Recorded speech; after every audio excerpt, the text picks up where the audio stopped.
Okay, welcome to the Doomer Optimism podcast. I'm Donald, an occasional first-time host, and I'm joined by a co-host, Ashley, who is filling in at the last second. Very grateful for that. And we're joined today by Jeff Bilbro, who is a professor of English at Grove City College, the author of a bunch of books, including, wow, this blurred thing is really screwing it up. Can you That's useless. All right. Anyway, Wendell Berry in higher education, and more recently, reading the Times, as well as other things. And he's the editor for Front Porch Republic, and also contributing. I don't know if you're an editor or something for Liberating Arts. So doing all kinds of interesting things. Ashley, you want to introduce yourself? Yeah, I'm just the co-founder, I guess, of Doomer Optimism, and yeah, here to kind of take the naive observer perspective. Hopefully that will I'm playing Joe Rogan type today. Okay. Yeah, this is the Doomer Optimism podcast is basically like the Joe Rogan podcast, just with a much smaller audience and a totally different focus. Okay. So Jeff, reading your Wendell Berry in higher education book, you at the end tell your story a little bit, and I was delighted to see that you're from Washington State, where I live. So I wonder if you could start there, a little bit about growing up in Washington, and especially about your time in a tiny town in eastern Washington, and what that imprinted on you. Sure. Well, thanks for having me on. Looking forward to chatting with you both. Yeah, I grew up in Issaquah, Washington, which when I was growing up was a more quiet town than it is now. Our house kind of backed up to these woods along Issaquah Creek, which we played in all the time. Now that's all been developed, of course. Every time I come home, there's a new development taking over the hillsides. But then when I was about 11, as you mentioned or alluded to, my family went to the east side of the state for a year. My dad took a year off his job, and we rented a house in a tiny community called Stehekin, which just means the way through. And it's this old, there was a set of mining claims and other kind of homestead type claims in this remote valley. The mines never really panned out because it was almost impossible to get the ore out of there to market. And now it's completely surrounded by National Park and National Forest Service. And the only way to get there is to take a boat up this Lake Chelan, about 55 miles, or hiking or flying. So there's maybe 80 to 100 people who live there year round. And then in the summertime, the population swells a bit, and a lot of hikers and tourists come in to go hiking. It's some of the most rugged, beautiful, and remote scenery, I guess, in the continental U.S.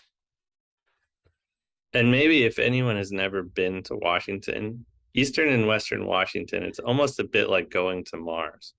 You'll be in Western Washington and it's very verdant, a lot of rain, very green, ferns, and then you cross over the mountains, Cascades, and suddenly it's dry and flat and brown. Very interesting. There's that movement from east to west in a very short amount of time. It's like you're going to a different planet. Yeah, okay. That's exactly right. And if it's Sahican, if you go to the very end of the valley, you're right on the edge of that divide. So the very top gets a lot more rainfall. It's just on the other side, kind of. But then the valley itself is much more, eastern Washington. So there's the glaciers that feed so that the rivers and creeks flow well. But there's not much rainfall, especially during the summertime. Absolutely. So what did you learn living out there for a year? I guess it was kind of going from the suburbs to that community was quite a shock, and I always enjoyed backpacking. But it was, so I kind of went there expecting it to be a kind of wilderness experience, which it was in part. But what I wasn't expecting, and I think my whole family would say this, is the sense of community. When there's only 80 or so people who live there, when you get snowed in, when the floods come and you can't get into your house anymore, when there are forest fires, whatever happens, people help each other out. And there's across political divides, which of course exist across various cultural divides, there's a deep sense of neighborliness. And that was really meaningful to me and kind of opened my eyes to alternatives, I suppose, that, the way we set up life in the kind of affluent suburbs are not the only way to live. And so that was very, I formed lifelong friendships there. And I think just kind of caught a sense of vision for the possibilities of local community.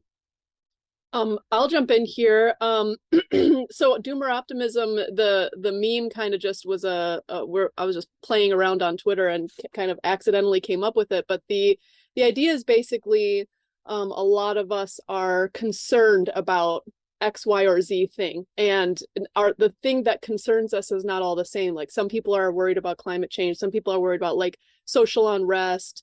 And then the optimism is, okay, well, despite whatever challenge I foresee, there's probably something I could dedicate myself to that's more wholesome than the problem that I perceive. So maybe you could walk us a little bit through whatever it is that might represent your doomerism, if there is anything that you're concerned about. And then we can maybe move into the optimism and come back to this experience you had, this formative experience.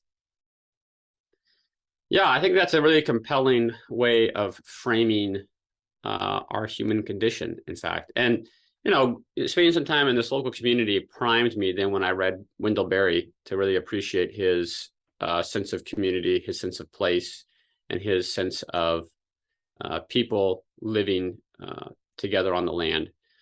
But the other thing, this is to your question, that reading Berry has emphasized for me is that no matter how bad you think a particular problem is, it's probably worse.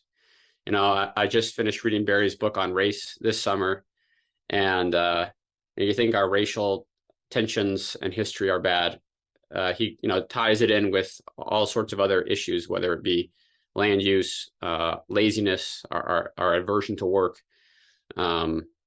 deep sort of social, ecological, existential problems. And he does that with pretty much any, you want to talk about climate change, well, he'll also talk about topsoil loss and toxicity and the loss of local knowledge that makes it so much more difficult to recover alternative agricultural or other practices that become more and more needed. So I think, reading Berry taught me to not shy away from the severity of our problems and recognize that they're probably intertwined in ways that are not often and immediately apparent, right? So that even though I think it's very fashionable today to have your pet problem, right? I'm going to focus on this social justice issue or this climate issue and raise awareness about it and get people to be obsessed with my pet issue. But oftentimes these problems are interconnected and they're not solvable in any kind of isolation. So I think Berry is a good person to read if you want to have existential crises. When I taught a class this spring with Berry, and at the end, a lot of my students thought, oh no, I'm 22 years old and we have these huge problems to address. But I like the second half of your title as well, because Berry doesn't leave us in that state of crisis. When was the first time you read Wendell Berry? Yeah, I went to undergrad at a small college in Oregon, George Fox University. And one of my professors there, after my first semester, said, Jeff, you would really like this Wendell Berry guy. You should read him. So over Christmas break, I read A Place on Earth. And I just remember weeping the second half of that book and being so moved by his vision of of loss and grief, but also of community and love and the possibility of good work. So after that, I was hooked and just started reading. So I have. before we get to Sorry, go ahead. Ashley's optimism question, I'm just very curious who your favorite person in the Port William membership is. Wow. I mean, I think people often talk, it depends on what you mean by favorite. Like Burley Coulter is very humorous, right? I like listening to Burley and hearing him tell a good story. But he's probably be kind of exasperating to have as a neighbor sometimes. So maybe you want somebody like Andy Catlett or Matt Feltner to be your neighbor. But Burley has the best stories. Oh yeah, for sure. Andy Catlett is so cool. Anyway, okay. Ashley, go ahead. I just want to hover on the doom for a moment, which is the one insight I had recently, or just experience, I guess. This woman, I don't really want to say her name to draw like any negative attention and bring more negative attention in the world, but she was tweeting about how Wendell Berry's like a racist, and took this quote way out of context. And it was just so frustrating because thinking about this interconnectedness of problems, like even somebody like Wendell Berry, who writes with such eloquence and care about race, you can just, in the like soundbite culture, just take something totally out of context and say like, this guy's a racist. And then you get like a whole group of people who just completely throw away a whole set of ideas based on a completely false reading of his work. And I've been a little frustrated by this recently because I just feel like I've been arguing some somewhat heterodox arguments that don't necessarily fit into a whole worldview. And people are like, well, if you argue this, you belong with this group of people and believe that whole set of things. I'm like, well, not necessarily. I'm making this narrow argument. And this kind of thing is really what they call black pilling me, because I'm just like, right, the interconnectedness of problems is really fundamentally too like the tribal groupthink thing. I don't know if you're as well. Yeah, I think you're describing a very common and frustrating challenge where, so often there are, on the one hand, I think what you were talking about was sometimes people who are very wrong about some things can also be very right about other things, right? And we might want to learn from them while also rejecting aspects of their thought that are wrong. But in this kind of cultural moment, I think there is a tendency to say, well, these people were wrong about something, so there's nothing that we should learn from them. And that cuts yourself off from whole traditions and lines of thought that can be very helpful. So I think that's an issue. And then, it's very frustrating when, I think in some ways, Barry in particular has become a victim of his own notoriety. People know him for a few things, or, there's like a slogan on a farmer's market stand or something. And so people think they know what he stands for. But like all interesting people, he's a very surprising and unconventional thinker. And so, if you only read an essay or something, or read one poem, you probably haven't grasped the whole contour of his thought. So it is frustrating when people think they know what Barry stands for, and then they just dismiss it without engaging his ideas, or undertaking the work of discernment.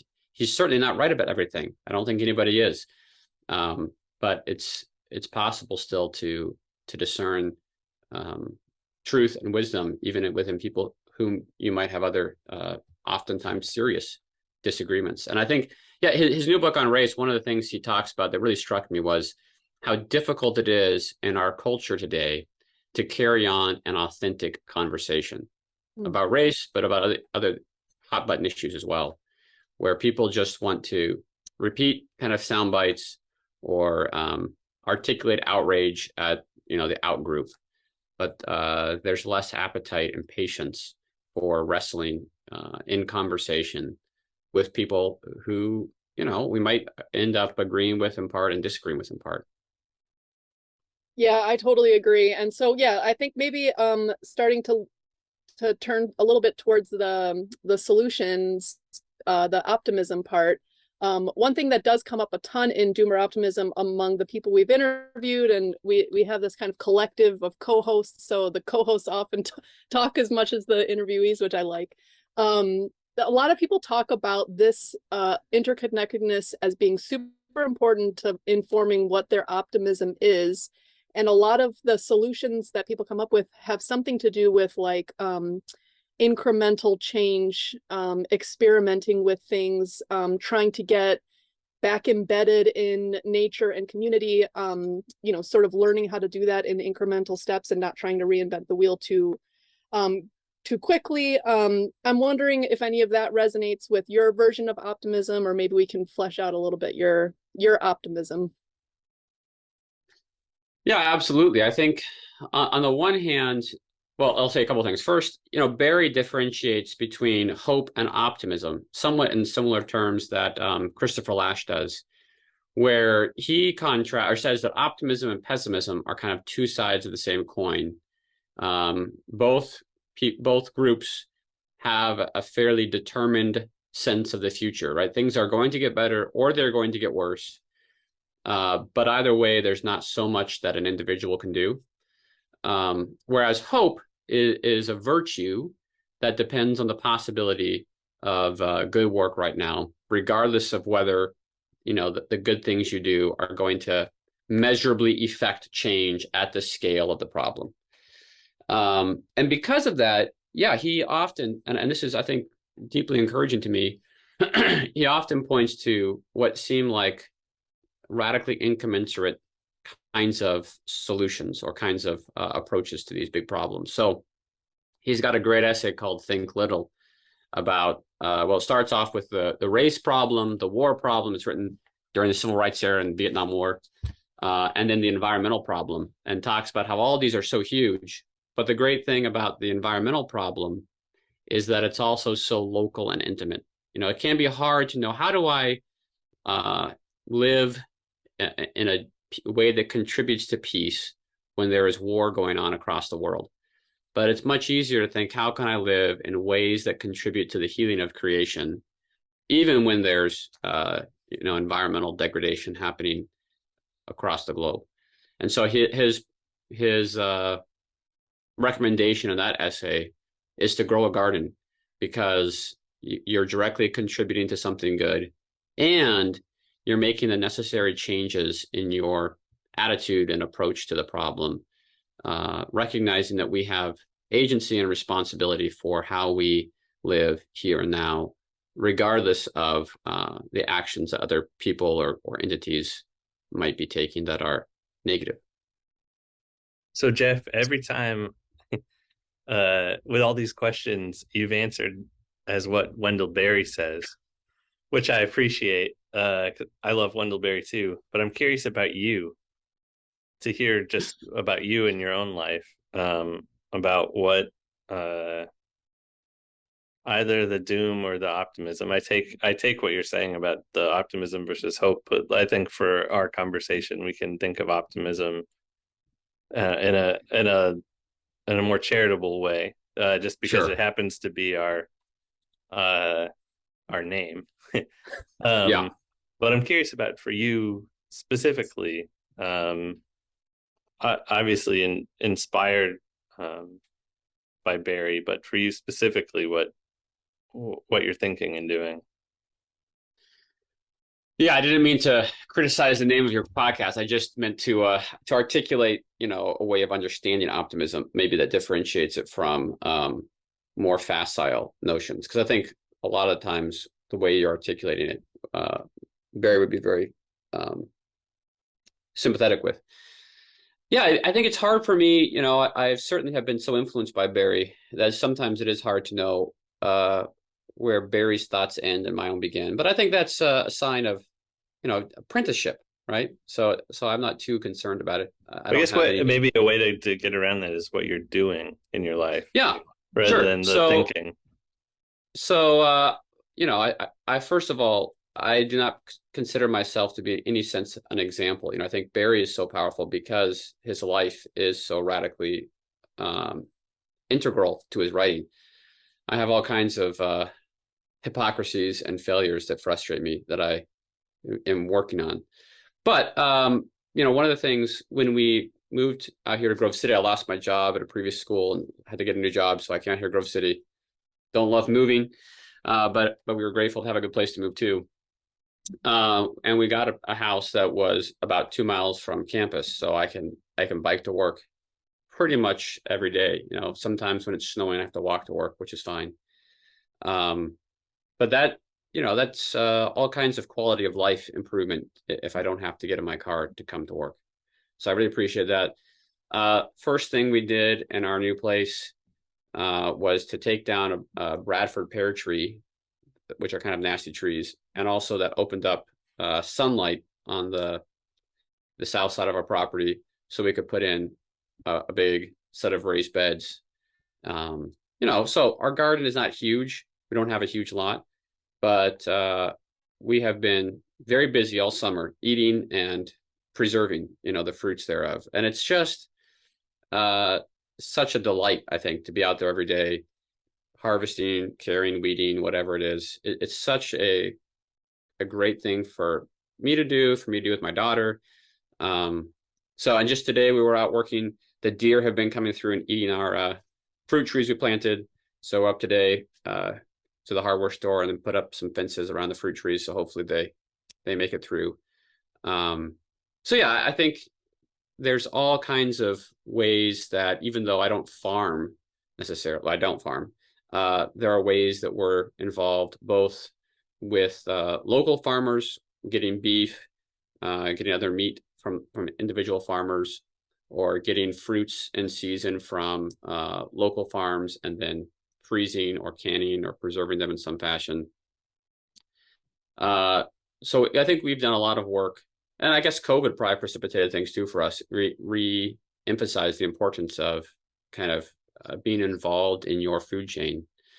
So we do quite a bit of work, preserving and cooking, and take a lot of delight in it. I don't think it's a kind of onerous chore. You have to do these things. It's a really enjoyable activity for our family. So it's a treat, I guess.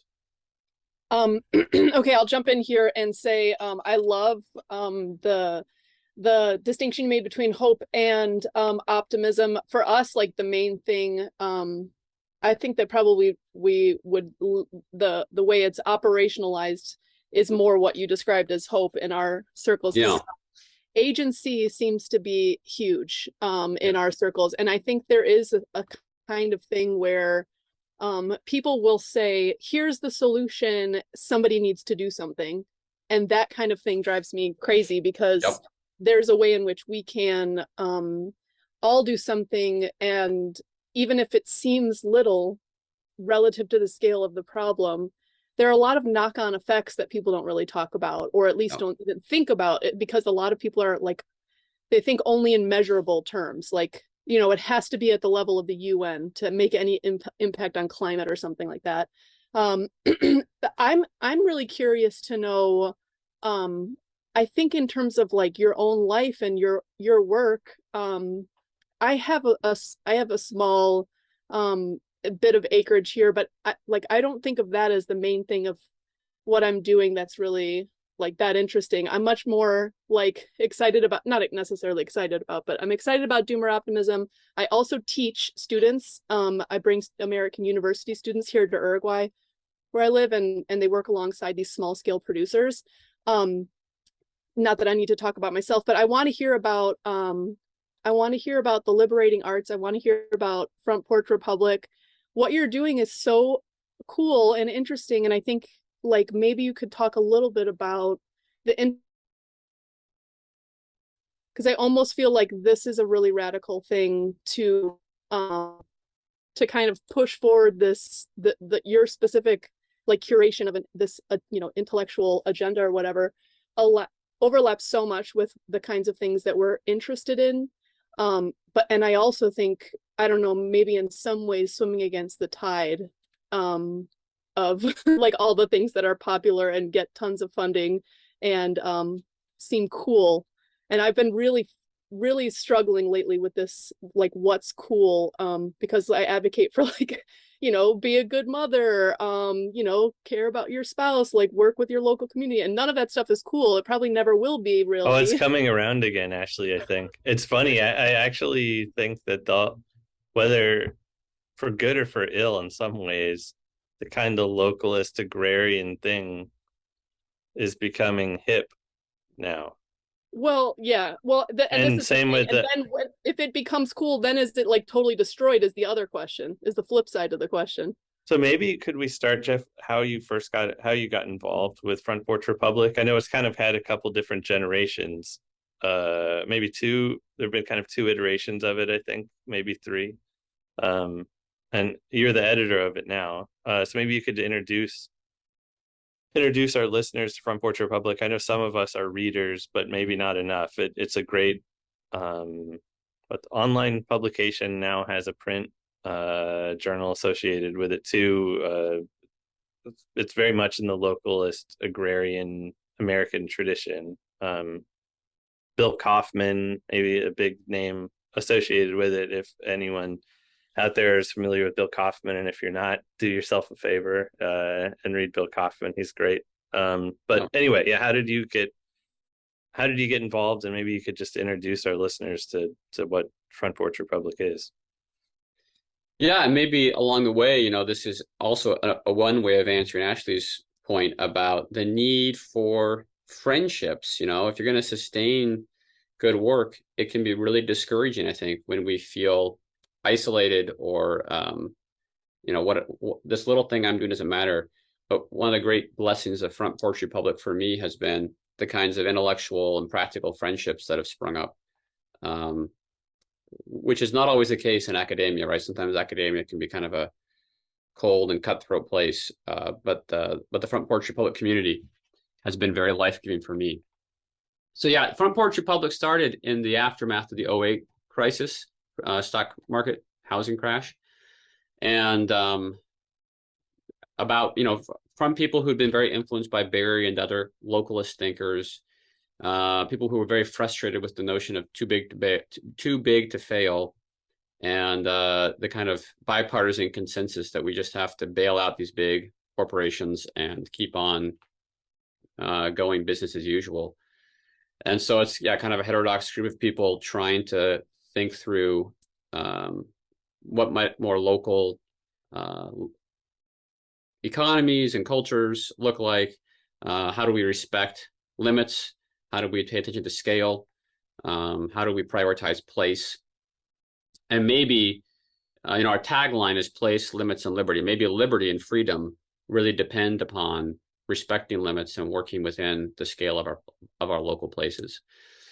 A lot of the initial crew kind of, for various reasons, just moved on to different projects 6-7 years after the launch. And so I kind of took over the website side of things, maybe in 2017 or 2018, somewhere in there. But a lot of the original people are still involved too, especially we publish a line of books. We have this biannual, comes out twice a year, journal. And then normally we hold a yearly conference. It got disrupted from COVID, but we're meeting here at Grove City in September. Chris Arnade is our keynote speaker, talking about the art of recovering lost goods. How can we kind of take the disruptions of COVID and sift through what was revealed by that experience, and how can we recover these goods of community, embodied place, neighborhood, in a time where it's for many people, I think they realized the value of those when gatherings were taken away, or when people had to separate. So we don't want to, I guess, just go back to business as usual, but try to learn from this experience. So Front Porch Republic, we publish a handful of essays per week online, but I like to think of it as this kind of community of people who have lots of different varied interests, from really practical agriculture to education to religious matters or cultural matters, but all share a commitment to place and to limits and to thinking about kind of imagining alternatives to a culture of homogenous bigness. I love Front Porch Republic because so it seems like in many ways, like every conservative online thing, they all resemble each other so closely now. And if you're into or left wing liberal stuff, they all resemble each other so closely now. If any, there's a topic of the day, you kind of know in advance what people are going to say about it. And every publication publishes the same thing. But then you go to Front Porch Republic, and it's like it's just a totally different conversation that you don't know what you're going to get necessarily. Like I was delighted to discover a Pacific Northwest writer described in a Front Porch Republic essay. Wasn't that fascinating? Irving Yeah. Pettit. And so I tracked down some of his books and I'm reading them, and he's fantastic. He's just this guy in the 1940s bought 100 something acres of horrible land that had been logged on the Cascades and turned it into a homestead ranch. And the guy's wild. Like I'm reading right now, he has a family of possums living in his house with them, and he has a whole book about a bear cub living in his house with just totally outlandish stuff. And this guy just did it. He was like working in the he was working on ships, like the worst jobs in ships, like cleaning out engines on ships. And then he just creates just with his just with the sweat of his brow essentially a homestead in the Cascades. So anyway, that's the kind of thing you can discover on Front Porch Republic. So anyway, I meant to say this earlier, but I wanted to thank you for introducing me to the Thoreau essay, Life Without Principle. I watched a lecture of yours about this, and I was unfamiliar with that essay, and then I read the essay. It's a fantastic essay, and I got a group of friends together, and we did a little seminar on it. But anyway, I just want to express my gratitude to you for introducing me to that. Yeah, Wait, everyone. I got to hear about this. I got to hear about this essay. Tell me, maybe. Yeah, maybe Jeff. Could you introduce us to short, Life Without Principle? Give us a short version. I mean, I love, so everyone knows Walden, although a lot of people think they know it and don't know it. But Thoreau's essays are really beautiful, and most of them were published in the Atlantic.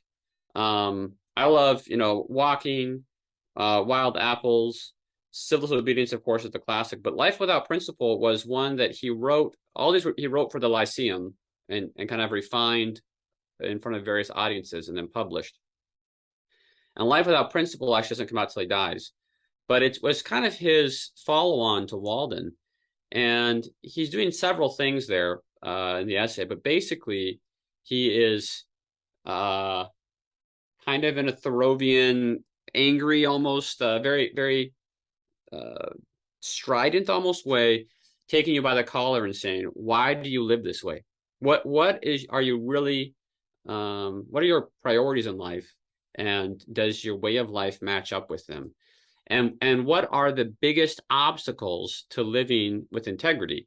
And Thoreau thinks they're often economic or related to the part that I really am intrigued by, and the part that resonates with my students, that we're so often just distracted by the noise of modern life that we don't even have time to consider the mismatch between our stated principles and our actual mode of life. So he really spends a lot of time thinking about the news media, and which, this is 1850s, so it's largely the telegraph fueled penny press, but the news media and other kinds of ephemera that take up so much of our time and attention, but don't actually help us live in the way that we say we'd want to live. So it's a great, very bracing kind of prophetic essay that I think is so great.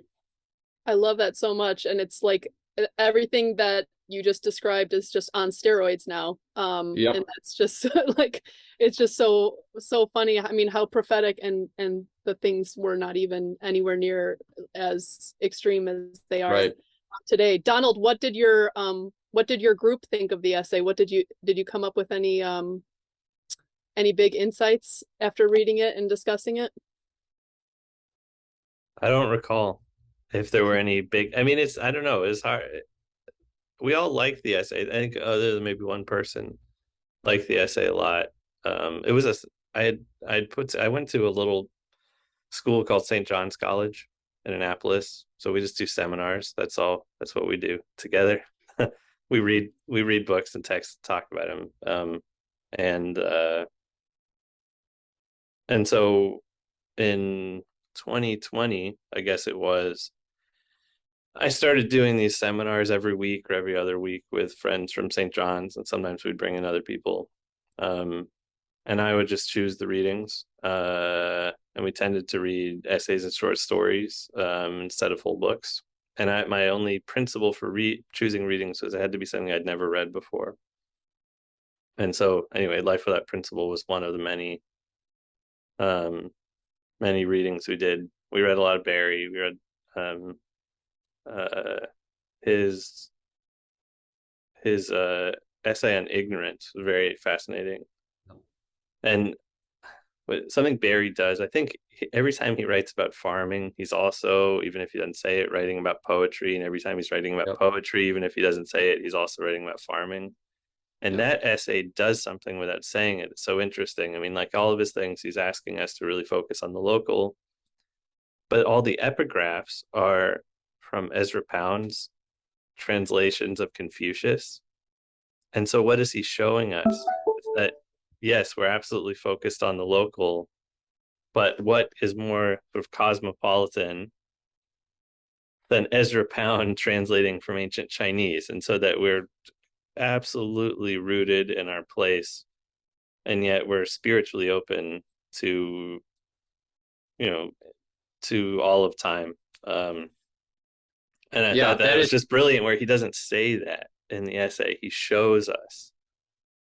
That is such a shrewd observation. I think it's exactly right that Barry is trying to model a form of localism that that in Patrick Kavanagh's terms, which Barry really likes, is not provincial, but parochial. It's not like scared of the other and feels inferior to and defensive about the distant or the cosmopolitan. But it's a sort of confident localism, right? That my place is as good of a place from which to see God, reality, the universe as any other place. But any other place is great too. And, I can be a committed localist and learn from people from any time and any place very openly. And I think he throughout his work, he models it in really interesting ways. And that's exactly one of them, right? That he's interested in learning from localists in South America or China or Italy or wherever the case may be. So I think going back to that other question I had about, I guess, the kind of thing from Front Porch Republic, maybe not being cool, or if they do become cool, they get co-opted.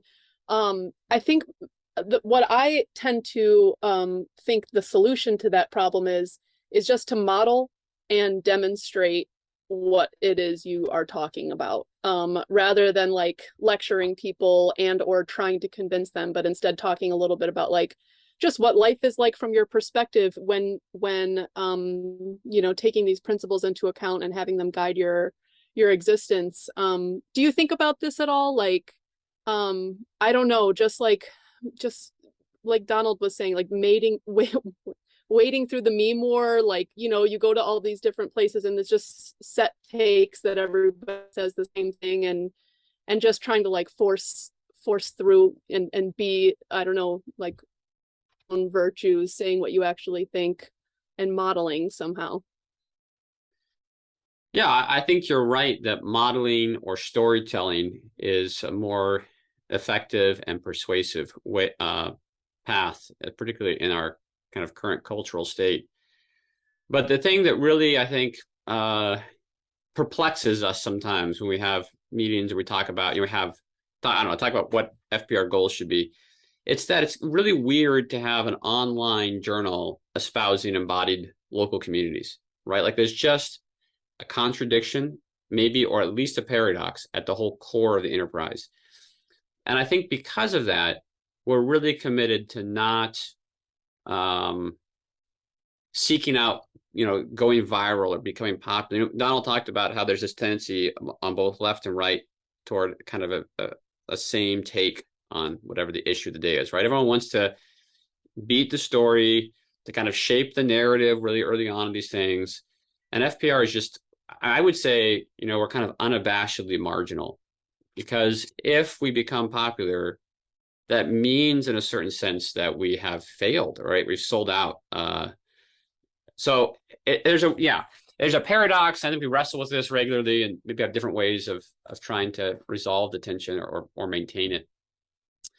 But I think, espousing marginality and being okay with being unhip and being kind of weird is good, because otherwise there's this tendency toward cutting the uneasy, the sort of rough edges of your ideas and trying to just become popular, go viral. And, that way madness lies. The whole problem of our media system is its scale. So the solutions are going to have to be small. So I want to ask about your higher education book, but first I want to pitch 3 ideas to the two of you and see how okay, some of them very practical, some of them very abstract. So the first is this is an idea I've been toying with for a while, and I think it's not going to happen until my kids are a little bit older. I have more, I don't know, energy, or my brain starts working again, which is a extremely hyper localist paper, like just for my street. I have this dream of I live on street, calling like a paper named after my street, where we distribute it to free for everyone who lives on the street. And it, maybe like every issue we have a lot of great gardeners. So I interview a gardener and just track down the history of the original people and so on. So that like if the downtown of my city got struck by a meteor, the headline would be like, bad year for tomatoes on our street, or whatever. Like that, it would just be totally insulated from anything. I don't know if anyone's ever tried this, but just tossing that out there in case anyone else wants to pick it up. I love this. Like adventures in hyperlocalism, and I think it would probably be a little twee, and it would be a little ridiculous, but that's all right. And another idea, and I may have stolen this from Thoreau or somebody, is I think about we have things that are immediate to us, like our families, things we walk around, and then have kind of eternal things, God, the cosmos, and but spending time thinking about those things is very good. Those are the things, but then there's this middle ground, what you read in the national news, in the New York Times or whatever, and that's really bad. That like what Thoreau is pointing, I think maybe this is directly that Thoreau essay, that it's good to think about eternal things. I feel very lucky that when I take out the trash at night, I can look up and actually see the heavens. I know that's not true for a lot of people now with light pollution. It was good to contemplate the heavens. I think like Plato talks about how that is a way to order our souls. He thinks that even as like a punishment for criminals is like force them to like contemplate the heavens until their souls get better order. And then it's obviously good to think about things immediate, but it's that middle ground that's very dangerous. Did I steal that from Thoreau? That's basically what he's saying, isn't it? Yeah, I think that's a good distillation of Thoreau. The other person who I think gets that, so I think you're right, gets that so well is Dante, where he's talking about God and the cosmos through Florence, right? Through his local town and the people that he knows. And that is as good a pathway to the divine as anyone, right? I mean, who leads him to God? Beatrice, right? The particular person whom he loves. So, yeah, we often seem to have this hang up that like what matters is what's happening at a kind of national or international scale. But I think you're right that so often that is a kind of, I mean, to go with your light pollution metaphor, that's a kind of this pollution to our thinking or distraction to our thinking. And the better pathway to the eternal is the local. And if you read the Bible, it's remarkable how locally focused it is. Yeah. It's not Yeah. abstract. It's this particular guy crossed this river with this like Yep. specific number of people to meet this other person. And it's so local, it's almost ridiculous. And it's talking about places that you could actually exist is the other wild thing, is that you can walk around and but okay, I had another idea, but I lost it. So let's talk about your higher education book. Very fascinated by this book. In the beginning, you talk about how Wendell Berry himself thinks that universities are done. He's like, they're, oh, you know, they're not worth bothering with, essentially. And you and your co-author, Jack Baker, say, well, we actually think there's something good that can happen here. And so I'm curious if you could just, obviously it's your livelihood working at a university, so it makes sense you want to find something good to do there. About how you arrived at that sort of hope or optimism for doing something, and I'm also curious about if that's changed at all since you wrote the book. Yeah, I guess there's a couple of tensions. On the one hand, I think it's easier for Jack and myself to find hope. Although, yeah, it's, the university we used to work at is kind of falling apart, so that's depressing. But it's easier, I think, at a relatively small institution. You know, and I still teach at a Christian liberal arts college. And there's just a lot more scope here for the kind of character formation, virtue formation, the sort of mentoring relationships with individual students. You know, it's not a publish or perish environment. We can publish, and that's encouraged, but the real goal is teaching and investing in the lives of our students. And I love my new college, Grove City College, because there's just so much student engagement. We have all kinds of student groups.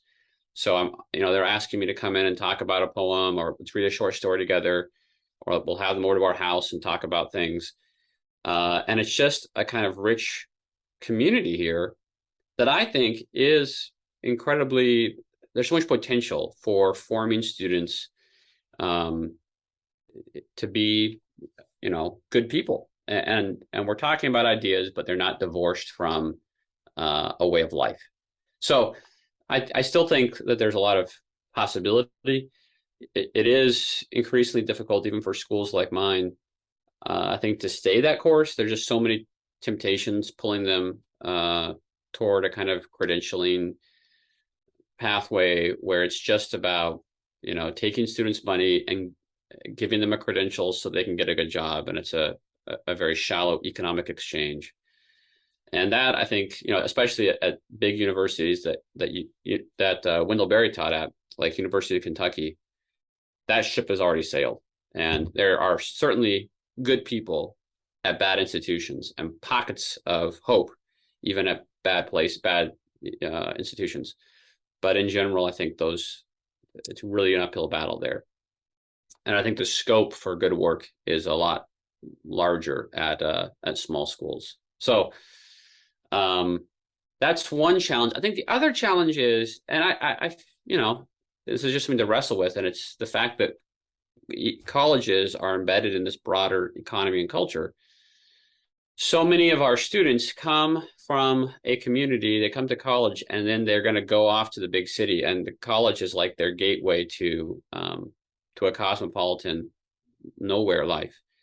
And I do think it's, a lot of my students really don't want that. They want to imagine alternatives. And so I see it as my job to help them do that. But that is kind of the broader cultural narrative that they're steeped in. That's just the kind of default. And so it's really hard to imagine how could I go home, or how could I prioritize my family, community, church, other goods besides just employment, especially when so oftentimes they have to go into debt to get a college degree. So that's the biggest part of the system that I feel complicit and guilty for being part of. But most of what I do, I feel like there's still so much scope for really valuable and important work that I think it's a vocation, and I'm really grateful for the opportunity. So has there ever been an agrarian society where many people went to college? I've been thinking about like Henry Adams has his history of America during Thomas Jefferson's administration. It's very interesting and not read enough book, but he talks about America in 1800. He says is basically the same as the Holy Roman Empire in 800. That if you were to take a farmer from America and put him in one or the other, they would look around and basically the same thing, that the roads between different cities in America are very difficult, not very passable, that there were good bookstores in Philadelphia. You could get pretty much any book that you could get in Europe, but that technologically there really hadn't been any change in that 1,000 years. And early America was remarkably well educated, though not formally, like not that many people went to college. But if you read the Federalist Papers, and it's like, wow, these were addressed to ordinary Americans, and they're talking about Montesquieu, and like the history of ancient republicanism is pretty wild. But even well into the 20th century, most Americans still don't go to university. But until relatively recently, very few people went to university. And so I'm just curious about that. About I don't want to say this about I don't want it to put you out of a job, but for it seems like the movement to have many, many, many people go to university, it's hard not to see that as part of the problem, or a problem, a symptom, maybe not a cause. I don't know. Because I also am very grateful for the education I received in university. I learned a lot of things that I know there's be no way, and I made friendships there's just be no way I could have done otherwise. So I feel that tension myself, but I'm just curious about that, thinking in terms of the history of America and the change of sort of mass education, where how you see your vision of higher education fitting into that. Yeah, it's a tough one. And I think that's a lot of what's motivating our work with the Liberating Arts Group too, trying to think through, are the institutions of higher education that we have today the best way of sustaining an educated public and an educated conversation? Or are there other forms of institution that might actually be better? So I mentioned the Lyceum earlier. That was a prominent one in the 19th century where, sure, a lot of people didn't go to college, but they had kind of continuing education opportunities, right? Whether it be the Lyceum or whether it be the libraries that were forming. And so in many ways, the level of public discourse did seem to be higher, even though fewer people had formal education or advanced formal education.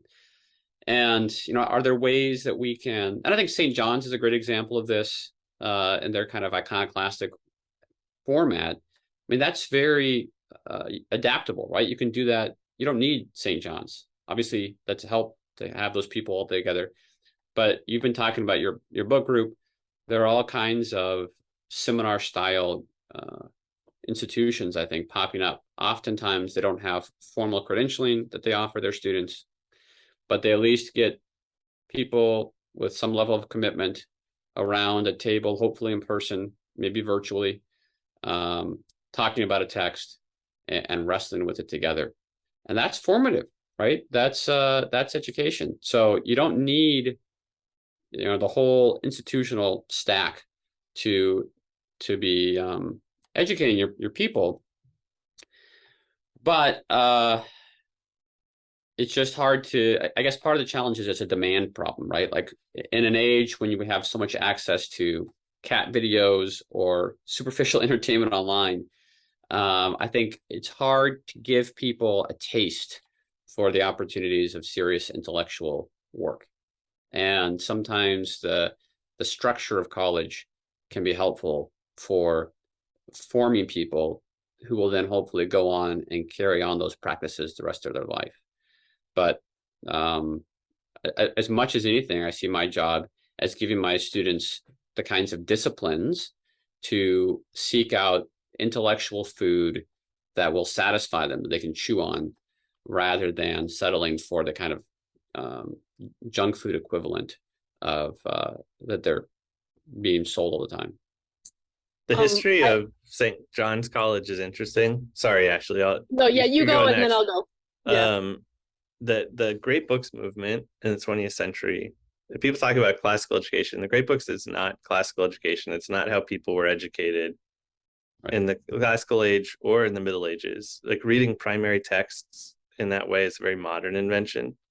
And it was a 20th century movement, very populist movement, but selling, these sets of the great books at the University of Chicago and with St. John's College, the people who formed the program there, they took over this little tiny college in Annapolis, Maryland, and transformed the program. The idea was that there would be these colleges everywhere, that this would be the start of a movement, and there'd be these little great books colleges all over the country. And obviously that never happened, though now there are some imitators. Thomas Aquinas College, a Catholic version that has a very similar curriculum, more theology and Bible, just opened a second campus in New England. And it's interesting that it never panned out. I mean, St. John's has kind of struggled along. It's kept afloat, but hasn't, done sort of barely at times. There have been a few really acute financial crises in its history. And it's interesting, the older generation they're called tutors, but professors, they call them tutors, didn't have PhDs. A lot of them had gotten there as undergraduates and then got master's degrees or something and came back and taught. I was very privileged to have studied with a lot of them before they retired. Some of whom had been there 40, 50 years, pretty remarkable. I'm thinking of one, Walter Sterling, who's just a wonderful tutor and man who never gave a single lecture, published a single article or book his entire career, and he taught there forever. But yeah, it's like a road not taken, I think, in American higher education. I think in the 1960s, if you went to St. John's College, which is kind of its golden age, most of the students were probably from Maryland. And now we have students from everywhere. Students from Georgia, the country of Georgia, from Nepal. It's interesting. It's all these places, and I think that's probably like community colleges, technical colleges are still very much people from a place going to study and staying where they are. Satellite campuses for larger universities, the same way. Like a lot of my family's from Hamilton, Ohio. There's a little satellite campus of Miami University there in Hamilton, which they have, little local. My grandma was really involved in helping put on local lectures and things. So it seems like there is a localist higher education thing happening in America. It's actually probably how most people experience higher education, at community college and technical college and at these little satellite state schools. But it's not the liberal arts for the most part. Anyway, that was rambling, but maybe if you could respond to that, Jeff, and then I'll stop talking, and Ashley, you can take over. I mean, the history of higher education in the U.S. is just so unusual and fascinating. And when I go, talk to my European friends or friends from other countries, I'm reminded of how bizarre it is that we have there's such a diversity of institutions, right? We have the public schools. Oftentimes there's like a land grant public school plus a more research oriented, although they become kind of indistinguishable somewhat today. But then we have all these religious and private schools with all kinds of weird theories, right? And they're very local and very decentralized. And especially the private ones have always educated only a minority of students, but they have been, like St. John's, quite localized, right? Maybe the state, maybe a couple of neighboring states, but people didn't go across country to go to a liberal arts college until, in recent decades. And I think the danger is now, because of demographic declines, because of administrative bloat and the rising costs, schools are kind of having to scramble to recruit students from further away. And that, to me, is the danger. I get why it happens, but I think you'll really lose the kind of character of local education. One of the great things about moving to Western PA, a place where not a lot of people move into, right? Western PA is, people grow up here and leave. But I come here, and everyone I talk to around town, especially if they're in a position of leadership in a church or a community organization or often business, so many people here came to Grove City where I teach. And they were from here, they went to school here, they stayed here. And to me, that's a great model. But in the last 15, 20 years, Grove City, like a lot of other colleges, has drawn students from across the country and around the world. And that's where it becomes harder then, right? Students from California come out here. Are they going to stay here when they graduate, go back to California, go to a third place? And that's where you start to kind of, I think, untie some of these threads that should keep education connected to a community. And I worry that also as a result of this, some of the smaller regional schools are going to have to shut their doors, and then the trends will accelerate. So I hope that people will value the kind of unique fabric of American higher education and how diverse it's been. But it's definitely in danger right now. Okay, so I just wanted to go on a mini rant because I've been arguing a little bit with some friends about this topic. And I loved my higher education experience, my college experience especially. I went to the University of Chicago only because I got a academic scholarship there, and came from a working class background. And it was like, I mean, it felt like going into some kind of monastery or something. I mean, it's just this closed campus, everybody's just different, and there's just this, basically in-group, out-group feeling. Like once you're inside, there's something different happening there, like something really magical. And yeah, in this sense that's like sort of connected to something greater, both you're studying about, like the greatest ideas in that exist, but also part of a model that has existed through history, this university model. And I think like you don't throw out the whole baby with the bathwater. Like there's something in this university model that's can be extremely magical, and traditional, and there's something really I just think of like the archetype of like the heterodox professor like shuffling through the campus, and like he's got a reputation, and if you're in that lecture you hear something that you don't hear anywhere else in the world, and all the students are talking about it, and it's the buzz of the campus, and maybe a little bit leaks out, but everybody who was there gets this formative experience that's real, like where you're seeing each other's faces, and you're hearing something that you only hear there, that kind of thing. So I love that, and I think there's something to be gleaned there. But then I also think what you guys are talking about with there could be just such a huge diversity of models that work, but I think the main theme has got to be some kind of like deindustrialization of higher ed. Like yeah. Basically the whole thing is just an industrial model that like get into the white collar workforce. That's the goal, go into a city and like get your credential. I can imagine where there's some sort of mix match of like apprenticeships, maybe in this, like there's these craft schools, there's only a couple of them, but like schools that focus on traditional craft work. And then you also have like seminars with some of the great books, and it just is like this center of excellence, and the demand can be driven by this prestige that comes out of a place where you like learn the highest level of craft at the same time as like reading these great books. I don't know, some vision, something like that. Someone's doing that in Georgia. Oh really? Yeah, Hmm. it's a really interesting model. So there are a few, and I think it's a great model.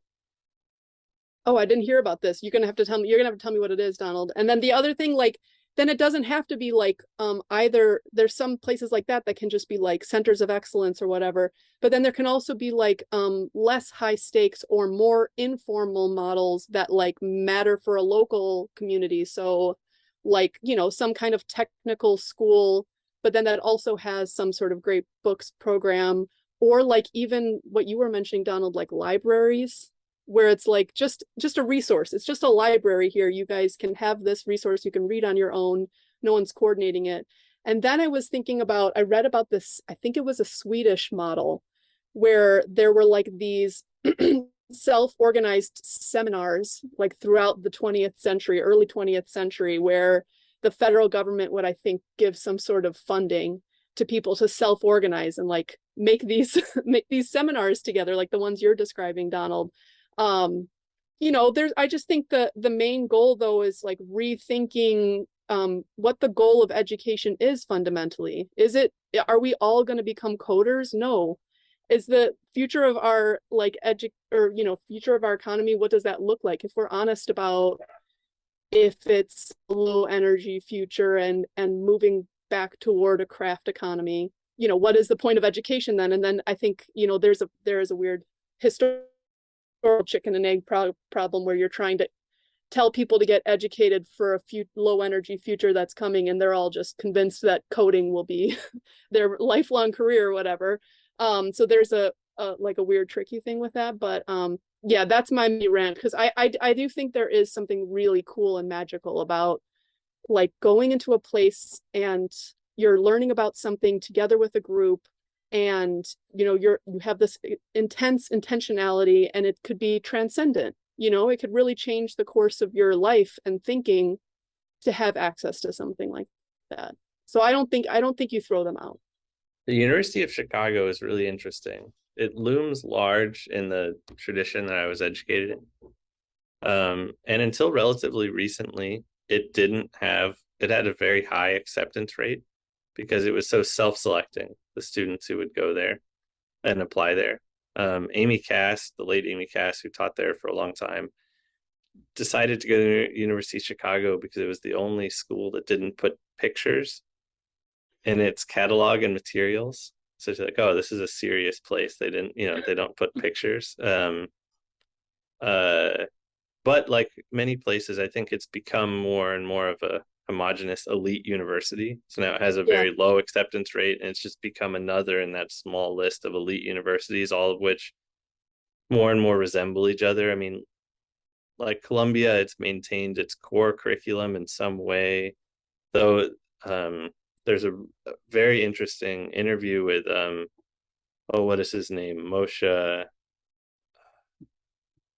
I'm blanking on his name. He was a Marxist who taught there. Interesting writer, about how younger faculty find it very difficult to teach in the core because they're so specialized that they don't know how to do it, and so that the spirit of the core curriculum at the University of Chicago is disappearing as the older faculty retire, and the younger faculty just find themselves incapable of reading at the breadth of the core requires. And I think, from what I understand, the same thing has happened at Columbia. That now it just sort of almost going through the motions a little bit. Um, and I mean, part of this homogeneity is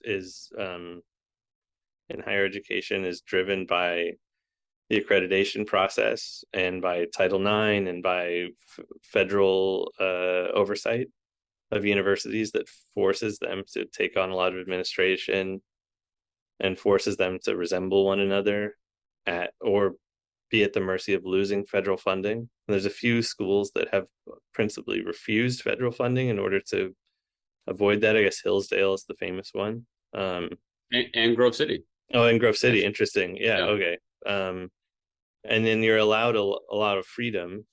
Yeah. But I think then I'm not, maybe you could talk about the Grove City experience. I'm not familiar with Hillsdale, but I imagine then you're at the mercy of donors more. and Yeah. which can be both good or bad depending on who the Yep. donors are, but they're going to impose a sort of peculiar vision. So yeah, I'm curious, maybe could you Yeah. talk to us about Grove City and Yeah. Actually, the apparently, nature of Grove the City. place and your experience there? Yeah, I've really enjoyed coming here. It's just one of my starting my second year here. But it was the university that took the federal government to court back in the late 70s over basically it was with these Pell Grants that the government was giving to students. They said that counts as federal funding, and then there's all these paperwork requirements to prove that you're in compliance. And they said Grove City said, well, just because the money you're giving the money to the student, and it's like if you gave you know like food stamps to somebody, the grocery store that they use the food stamps at doesn't have to be in federal compliance. It's like that. So that went through the court system, and the Supreme Court ruled against the college. And so at that point, they said no more federal funds, which does make it challenging, right? It's hard then to keep the costs low enough that we're competitive, given the discounts that students can get at other schools. There is the issue, I suppose, of being beholden to donors. But in general, I think it works well. It's just I'm not sure how replicable it is because you kind of have to have done it a long time ago. I mean, even the 80s was kind of late. And now so many schools, their margins are so thin. How can they possibly make that pivot now, right? But you're exactly right that it is, I think so much of the unique culture of Grove City exists because it hasn't had to go through the kind of federal bureaucracy process that every other pretty much school in America does. But I it's tough too because I think Ashley, her line about the deindustrialization of higher ed is so apt, and that is what is needed. But the frustration I have is so many of the people who want to disrupt higher ed are the techies who want to come in and just like do coding boot camps or make it all online and make it MOOCs. That was a thing a few years ago. So the kinds of disruptions people are talking about, I think, would kind of be the worst of both worlds, right? You lose what's still good about the university, but you don't replace it with anything that's more life-giving. It just becomes pure credentials. I guess it's maybe cheaper, but there's very little kind of formative community that you're offering to students then. I'm really fascinated why the more British style hasn't taken hold here anywhere, where it's really faculty governance, a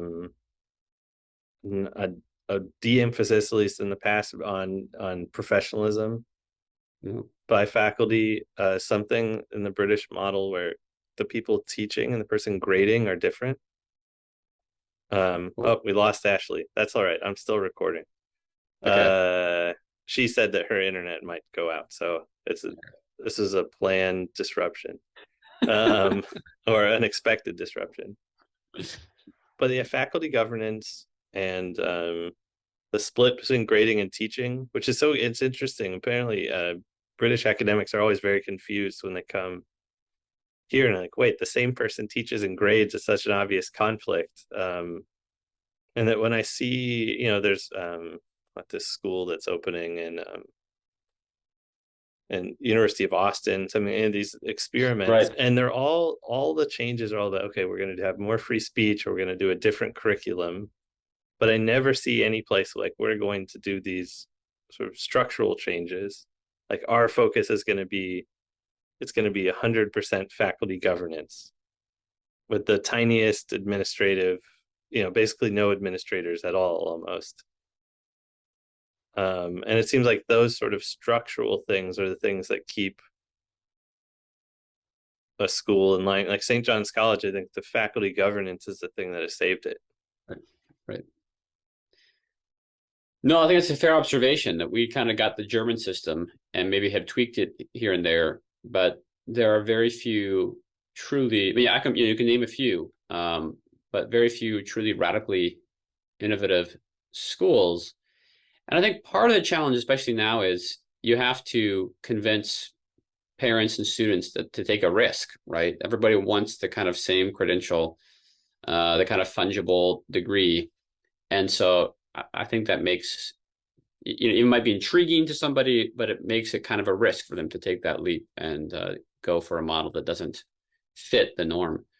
But I think you're right that so much of the kind of professionalization and the bloat that universities suffer from would be fixable under different structures, but and not requiring a PhD, I think, is the other one that would just be, and I think that runs afoul of some of the accreditation things from what I understand. But I think requiring PhDs, both of you have PhDs from what I understand, so no offense to either of you intended. You both seem great, but it is a training in a certain way of thinking and speaking that's very specific across disciplines. I've found that there's a sort of posture that some people can operate against. Like, both of you seem to not do the condescension thing. So fascinating how many people with PhDs, and I almost like I don't even begrudge them, because it's like, oh, you're just doing what you were taught, speak with such condescension. But anyway, and you're also trained, sorry, I dropped off for a second there on my internet, but you're also trained to there's a real culture in the PhD program to kind of like self-promote. So you're like, I've got to prove that my research is infallible. You get in front of people and you present your research, and then they like give you the firing squad. So when you get out of that program, you've got this chip on your shoulder, like basically everyone's coming at me, and I've got to like, be in this mode where I feel like I'm always defending myself or something like that. I'm wondering, Jeff or Donald, do either of you think that there is a possibility of like breathing life back into maybe schools that are small, that are like Grove City, that are maybe falling out of interest or demand, but maybe like a young group of excited people sort of come back into it, breathe life into it, and these schools, maybe a school like Grove City, having like a very particular character that are of the people who are coming to it and breathing life into it, and they attract other people like that. And it's like, maybe there's a school that's like really people who are like really into Catholic agrarianism, whatever the small groups are. Do you think there's a possibility of that coming up in the next, let's say, half century? Yeah, I think so. And I think the ones that are being successful have that kind of built-in, they talk about it in terms of branding, right? Have that built-in brand recognition, or to put it better, that clear sense of coherence and community, right? Like, this is who we are. We're not trying to be all things to all people. We're not trying to offer every degree imaginable.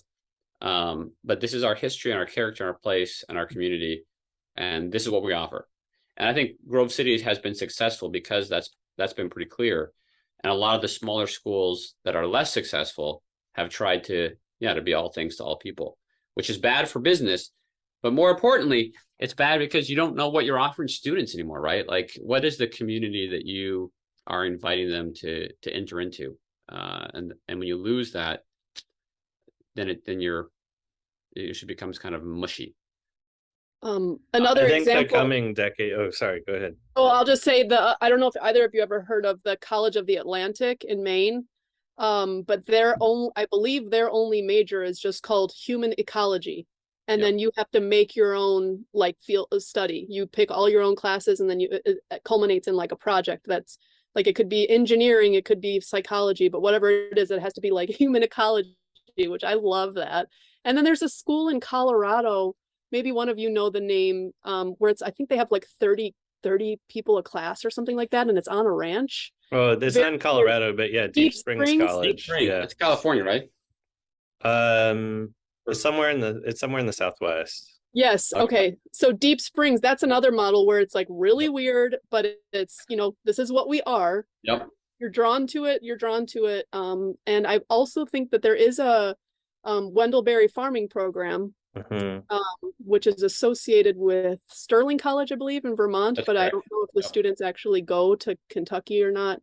Anyways, they're at Vermont for the first couple of years, and then they come to Kentucky for the last 2, I think. Yeah. So So I Deep mean, there are Springs models out there. College, I think like that would be cool That's right. to have more people doing things like that. Sorry, go ahead, Donald. Deep Springs College is a very interesting place. It's unreplicable in that it was founded by an eccentric like oil man, I think. He like a oil tycoon who had these ideas about higher education and purchased the land and created an endowment so that it's no tuition. It's free. It's a free 2-year college. It was designed by him and envisioned by him as a school for men, young men. There was a legal fight. The students govern the school with the faculty. And they voted to make it co-ed, and it was a legal fight because of the charter of the school was not that, and it is co-ed now. I'm kind of curious how that's working actually. But it goes to show no matter how explicitly you put a charter of what you want to create, as soon as you're gone, then people will do with it what they will. But yeah, I think Deep Springs is very interesting, and I think if you read the Deep Springs alumni notes, like half of the students are always trying to start colleges. It's really funny. Like the Deep Springs, they all are trying to go out and start the little funny things, most of which fail, which is fine, I think, actually, for people to do experiments that fail. Yeah. It's a good way to learn. But I think that the coming decades are going to be a bloodbath for the higher education industry. I think there's going to be a lot of contraction. A lot of smaller schools are going to close.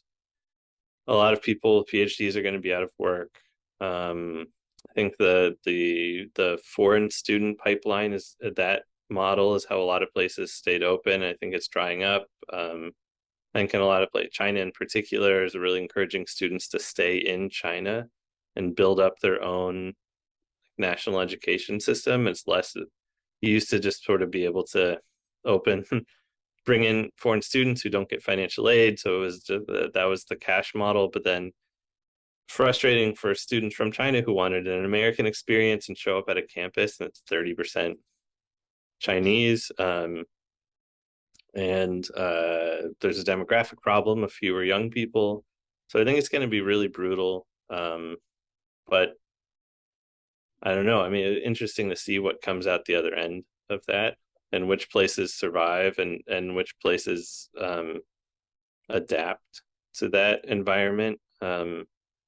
Some schools have such large endowments that they could try to run themselves into the ground, and it's impossible. Like Renewal is this tiny college in Iowa that has billions and billions of dollars in its endowment.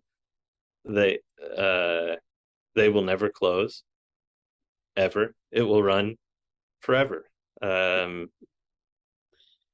Well, okay, for good or ill, but they probably lack a certain energy because I don't know, that sort of safety makes you get complacent. But anyway, I don't know if you see the same way. I mean, it's the making predictions on a big scale like that is a fool's is for fools. But that's my foolish perspective, is that there's going to be. And I think it's already happening. I mean, you read the Chronicle of Higher Education, and it's really bleak. The tone of the publication is just really brutal.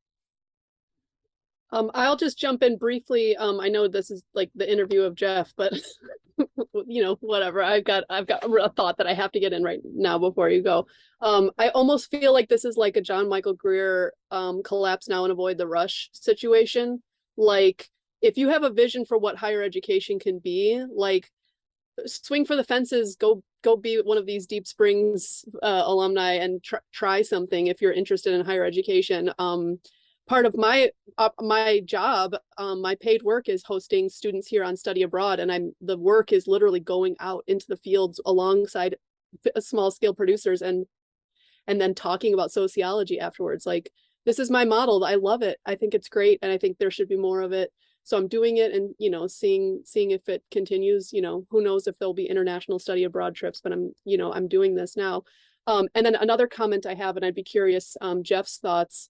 I don't think there's necessarily something wrong with a Rockefeller type making a University of Chicago type with a vision, you know, I like this Deep Springs guy that you talked about, Donald, like, and I don't know, other people push back on that vision, like, you know, there's no billionaires coming to save us, like, stop hoping for rich people to like whatever you know, come to save you, just make your own thing. But I do think that there's just a place in any civilization for like patrons who have a vision and are like, I have a singular vision and enough resources to make it happen. And I'm gonna give these resources with these like strict stipulations. I'm curious your thoughts on that, Jeff. I mean, I agree with you. I think patronage is a fine thing. It's certainly better than the alternative, right? Of hoarding your wealth or spending it on a yacht or something. So I think if you have the resources, that there comes a certain obligation to use those generously. And certainly higher education is ripe for disruption in a good sense and reimagination. I think, you know, the landscape is really bleak, but this is supposed to be optimism, right? So, I mean, on the other hand, people are always going to want to learn. And I really enjoyed, speaking of St. John's, Zena Hitz's book, Lost in Thought, which I imagine you've read. And she has so many great examples in that book of people outside of the formal structures or formal institutions who didn't have access for one reason or another, pursued the life of the mind with great passion and discipline. And I think, you know, stuff like that gives me hope and helps me recognize that hopefully my job isn't going to go away because I kind of like having a job. But that even if it looks radically different in 10 or 15 or 20 years, people are still going to want to learn. People are still going to want to pursue understanding and community around these difficult and impenetrable questions. And we need to be willing to reimagine the institutional or kind of corporate structures that support that activity. But the activity is perennial and it's not going anywhere. So yeah, on the one hand, I do think it's going to be, and I mean, I lost my job in downsizing at my previous institution. So it's kind of a crazy place to have your career, but it's still a great place, I think, to have your vocation, your calling, because meaningful work can happen when you're coming alongside people, asking tough questions with them, and trying to explore the nature of some aspect of reality. I love that. It brings us back to the beginning of this conversation, which is, you know, like, even if we don't reform the entire higher education system, we have agency and we can do little things, and we can be drawn toward visions of education and learning together that resonate with us, that we want to see more of in the world. Like, it really is, I mean, okay, and up to us. It's fine for us to even organize things like Donald was talking about, or I have a couple of online classes where I'm trying to teach people, you know, doing this kind of peer learning network, bringing in people who know about a topic and matching them with people who want to know more about it. You know, if you want to see some more of these kinds of things in the world, you can make them happen. It's really easy, actually. And people are dying for it. So that's a hugely optimistic message. I have an optimist thing I want to toss out there to anyone who listens to this. I think accreditation really doesn't matter unless you want to go to law school or med school or whatever, which most students, that if you just start somewhere and don't have accredited at all, you can give people a degree, you know, as long as you're upfront. And if they need a degree, no one checks. No one cares. This is like that. There's actually no one checks and no one cares. Like, the breakdown of bureaucracy, like nobody really if you're applying for a job somewhere, they're not gonna, like, that no one even knows how to look up the list of accredited colleges or something. Right. I'm sure if you're going to like a particular sort of grad school, it matters, but who cares about that? So, you know, like Black Mountain College was this really cool experimental school in North Carolina, started by artists and poets and so on. And the students were like working on the land and making crazy art experiments. It's a very fascinating place. I doubt they were accredited. Because who cares? Just start, you know, people, there's, I think, a lot of room just to start things. And you don't really need any money. If you have a place to do it. and like used Penguin Classics paperbacks or whatever. You could do all kinds of wild stuff. The cost of books is probably as low now as it ever has been in human history. And Libraries are giving books away, like giving their Right. entire catalogs yeah, away. university libraries, it's a really crime against humanity what they're doing. So Yeah. often surreptitiously just throwing away lots of books, destroying our cultural heritage. But I think that there's a lot of room just to start things and experiment with things, not just at the higher ed level, but younger too. Yeah. I have a lot of friends who are starting programs doing that very successfully. Usually, a workaround is if you have all your students registered as homeschoolers, then you can just do whatever you want, even in states that are sort of more regulated. So I think there's a lot of room to operate outside of regulation and just do stuff and learn things. I love that. All right, well, we're out at an hour and a half already, so I'm going to let Jeff go. This was such a lovely conversation. Thanks so much for coming on. Yeah, any last words from you, Jeff, before we sign off? No, this was just hugely encouraging to chat with you both. And I think it's an example of how the threshold is low, right? There's always things that we can do in education, other areas of our life to do good work. And so we don't have to wait, as you said many times, to let somebody else fix the problem for us. And even something as seemingly monolithic as higher education has all kinds of opportunities for kind of ad hoc, do-it-yourself routes. So there's so many interesting models that that deserve more people and more energy given to them. And if you're out there in Doomer Optimist land, do go and read Front Porch Republic. That's right. Check out Jeff's books and Liberating Arts. We'll link to all that when we spread this around. Thanks so much for joining us today. Thank you. Thanks. Have a good one.